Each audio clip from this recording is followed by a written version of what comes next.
Pemerintah menargetkan penerimaan pajak sebesar 2.000 triliun lebih di tahun 2026.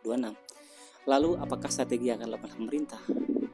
Ini bukan sekedar ekonomi atau tarif pajak yang biasa, melainkan pemerintah akan menerbitkan ekonomi bayangan atau shadow economy. Apa itu shadow economy? Mari kita bahas di bicara ekonomi.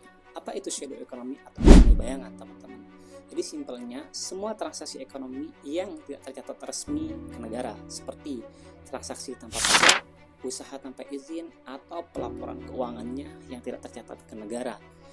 Ini padahal kan kuenya besar, artinya perputaran uangnya besar, tapi negara nggak dapat bagian dari sisi pajaknya.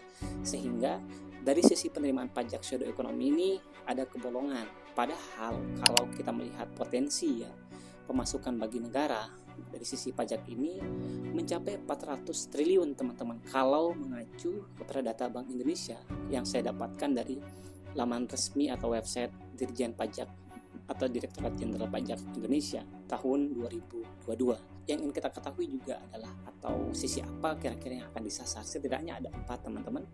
Pertama itu dari sektor perdagangan eceran, kedua makanan dan minuman, kemudian yang ketiga adalah perdagangan emas, dan sektor perikanan yang ini menjadi sasaran. Akan ada dampak apabila ini terus dibiarkan, shadow economy ini terjadi begitu.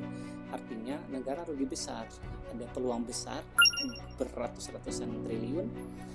Padahal misalnya ini kita dapatkan nih lumayan tuh buat bangun sekolah, terutama akses jalan dan hal-hal lain untuk kepentingan masyarakat itu bisa terpenuhi. Bukan soal pajak yang hilang, tetapi juga peluang pemerintah yang hilang. Dengan usaha kita tercatat dan resmi ke negara, ya negara dapat bagian dari pajak itu dan kita juga tumbuh. Dengan catatan pemerintah juga betul-betul mengawal, tidak hanya menginginkan bagian dari pajak itu agar apa? Agar pelaku usaha juga terus tumbuh dan berkelanjutan.